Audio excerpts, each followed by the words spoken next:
আজকে আমি আমার রেসিপিতে নিয়ে এসেছি চিকেন দিয়ে বুটের ডাল। আসসালামু আলাইকুম আমার ভাই বোনদেরকে। আর আজকে আমি এই রেসিপিটা A to Z আপনাদের সামনে তুলে ধরব। আর এই রেসিপিটা কিন্তু অনেক স্বাদের হয়, সেটা আপনারা সকলেই জানেন। আর আমিও নিয়ে এসেছি আমার মতো করে। আর এই রেসিপিটা দেখার জন্য আপনাদের কাছে অনুরোধ করছি একটি লাইক দিয়ে কন্টিনিউ করবেন। ভালো লাগলে সাবস্ক্রাইব করে অল বাটনে প্রেস করে রাখবেন অন্যান্য ভাই বোনদের জন্য। শুরুতেই যা করতে হবে, বুটের ডালটা আমি সারা রাত ভিজিয়ে রেখেছিলাম, তারপর আমি সিদ্ধ করতে দিয়েছি। বেশি বুটের ডাল দিয়ে কিন্তু রান্না করব না, আমি অল্প একটু বুটের ডাল দিয়ে চিকেনটাকে রান্না করব আজকে। এদিকে বুটের ডালটা প্রায় সিদ্ধ হওয়ার পথে, আর সেই সময় আমি একটি কড়াই বসিয়ে দিলাম, চিকেনটা রান্না করব। পাশে আমি বুটের ডালটাও সিদ্ধ হয়ে গেছে প্রায় 90%। তখনই আমি চিকেনটা বসানোর চিন্তা করলাম। আর এখানে আমি হাফ কাপ তেল দিয়েছি, 2টা পেঁয়াজ দিয়েছি। 2টা পেঁয়াজ দিয়েই আমি রান্না করব এই বুটের ডালটা। পেঁয়াজটা যখন বাদামি কালার হয়ে আসবে তখনই আমি সবগুলি মশলা দিয়ে দিব। এর জন্য অপেক্ষা করতে হবে আমার বাদামি কালার হওয়ার আগ পর্যন্ত। এখন প্রায় হয়ে এসেছে বাদামি কালার। এই বাদামি কালারটা হওয়ার আগ পর্যন্ত কিন্তু আমি চুলায় পেঁয়াজটা ভাজতেই থাকি, কারণ বাদামি কালার হয়ে গেলে তরকারিতে যখন খাওয়ার সময় পেঁয়াজটা দাঁতে লাগবে না, সেজন্যই কিন্তু আমি বাদামি কালার করে নেই সব সময় রান্না করার সময়।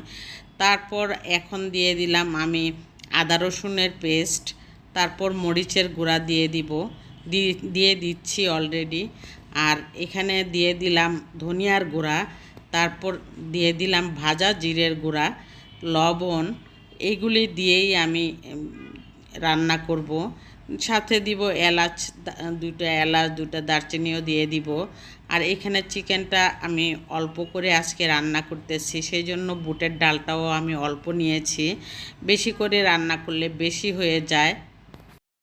এখন মাংসটা কষিয়ে এসেছে, আর এটা ব্রয়লার মুরগি দিয়ে রান্না করতেছি আমি, সেজন্য মাংসটা বেশিক্ষণ সময় লাগেনি সিদ্ধ হতে। এরপর আমি বুটের ডালটা যে সিদ্ধ করে রেখেছিলাম ওই বুটের ডালটা এখন দিয়ে দিলাম। দেওয়ার পর আমি কিন্তু আর বেশি ঝোল টোল কিছুই দিব না। এই ঝোলের মধ্যেই রান্না করলে কিন্তু অনেক মজা হবে, সেজন্যই এখন একদম অল্প আঁচে আমি বসিয়ে রাখবো চুলার মধ্যে। তারপর মাখা মাখা হয়ে আসলে আমি নামিয়ে নিব। এতে করে কিন্তু অনেক মজা হয় এভাবে রান্না করলে। আপনারা যারা নতুন গৃহিণী তারা এভাবে রান্না করে খেয়ে দেখবেন, অনেক ভালো লাগবে।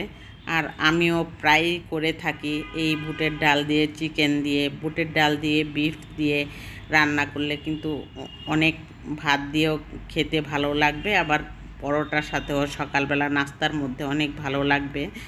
এইভাবে আমি রান্না করে সব সময় আমার বাচ্চাদেরকে দিয়ে থাকি। আপনারাও এভাবে রান্না করে দেখবেন, অনেক মজা হবে। এখন আমি রান্নার শেষ করে একটি বাটিতে সার্ভ করে নিয়েছি। আর দেখুন আপনারা কালারটা কত সুন্দর হয়েছে এবং মাখা মাখা হয়েছে। এইভাবে আমি রান্না করে আমার বুটের ডালটা আপনাদের সামনে তুলে ধরলাম। আর আজকের মতো আমি এখানেই বিদায় নিচ্ছি, আমার রান্নাটা শেষ হয়ে গেছে। অল্প সময়ের মধ্যে আপনাদেরকে একটি সুন্দর রেসিপি আমি প্রেজেন্ট করলাম।